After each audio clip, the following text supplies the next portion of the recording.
et puis soudain, il se trouve qu'il est riche.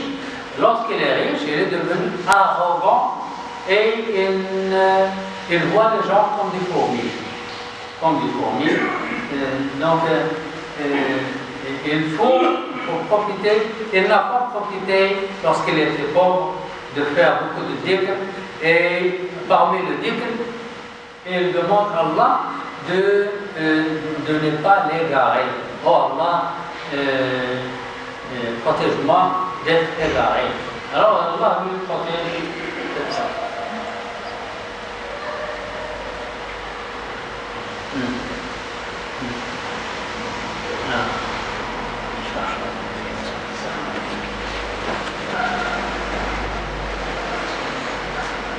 Donc, ce hadith dit qu'il faut profiter. Lorsque vous êtes jeune, profitez de votre jeunesse.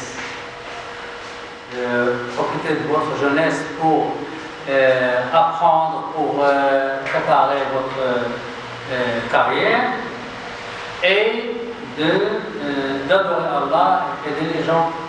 Lorsque vous êtes fort, profitez de votre force à aider les autres. Vous aurez beaucoup de hasanat. Lorsque vous êtes riche, profitez de votre richesse, aidez les pauvres. Lorsque vous êtes pauvre, adorez Allah et soyez content de votre condition. Lorsque vous êtes en vie, profitez de votre vie et préparez votre au-delà. Et ainsi de suite. Vous êtes en forme, une bonne forme, faites les adorations comme il faut, faites la salat comme il faut, faites le hajj comme il faut.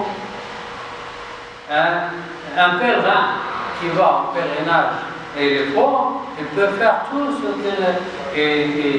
qu'il marche de Mecca à Mina, il marche de Mina à Arafat, il revient de Arafat à Muzdalifa puis à Mina, il peut lancer les pierres à Mina, il revient à Mecca, et ça demande une force. Mais un vieil homme ou un homme malade, il ne peut pas le faire, il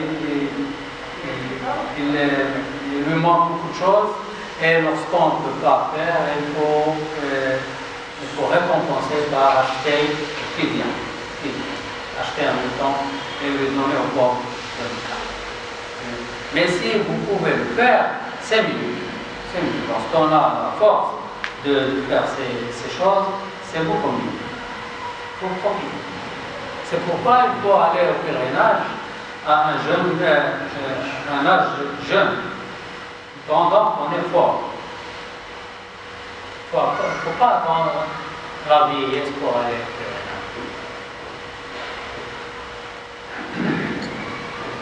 Malheureusement, ici encore, comme c'est le cas pour de trop nombreux bienfaits dont nous jouissons de la part d'Allah, c'est lorsqu'on le perd, on réalise toute sa valeur. Lorsqu'on perd la jeunesse, on ne réalise la valeur de la chose que lorsqu'on le perd. Alors il faut être plus intelligent que ça. Il faut profiter de la chose pendant qu'on jouit d'elle. La mort soudaine. Il y a beaucoup de gens qui perdent leurs membres de la famille soudainement dans un accident ou un choc cardiaque ou quelque chose comme ça, et ils meurent sans prononcer shahada. Alors il ne faut pas s'inquiéter pour ça. S'ils sont musulmans, s'ils font leur devoir, il ne faut pas s'inquiéter. Parce qu'il ne faut pas dire il est mort sans dire shahada. Il a déjà fait la prière. Lorsqu'il a fait la prière, il a dit shahada. Il l'a dit. Donc, il ne faut pas s'inquiéter. Pour un bon musulman, pour un fidèle, il ne faut pas s'inquiéter s'il n'a pas dit shahada.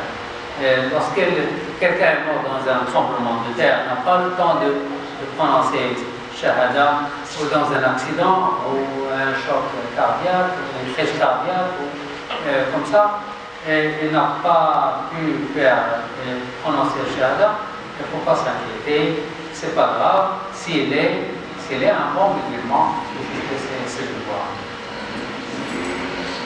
Mais s'il ne fait pas ce devoir, il ne fait pas la salat, il ne fait rien, et il prononce Shahada la ilaha illallah, c'est un mot qu'il a dit. Il faut pratiquer. Allah a dit dans le Coran, Kalla, innaha kalimatun huwa qailuha. C'est un mot qu'il a dit, non. Il faut la pratiquer. Mais c'est ça. Non, ça m'arrive parfois. Il y a des stratégies, comme par exemple, une personne qui est emprisonnée. Donc, c'est de toute façon, comme on ne peut pas le tuer. Donc il va dire avant après pas que tu dois tuer ça. Oui. Un prisonnier, on va l'exécuter et avant de l'exécuter, il dit Ashhadu la ilaha illallah, Ashhadu anna Rasulullah. Mais qu'est-ce qu'il a fait dans sa vie?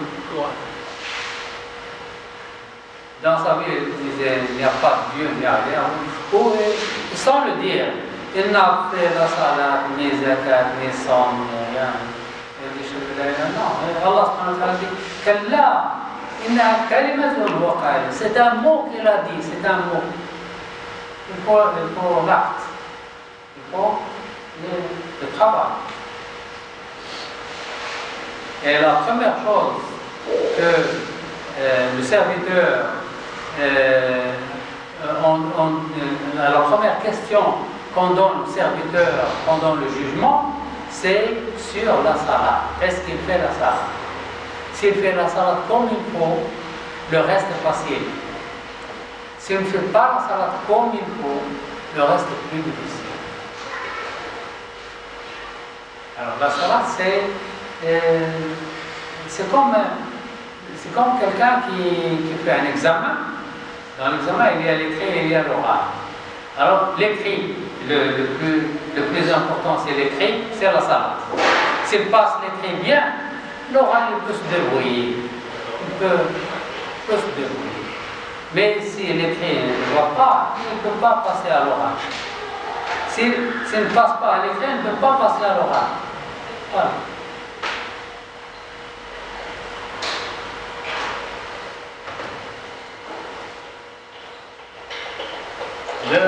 L'heure, c'est quand l'heure arrive.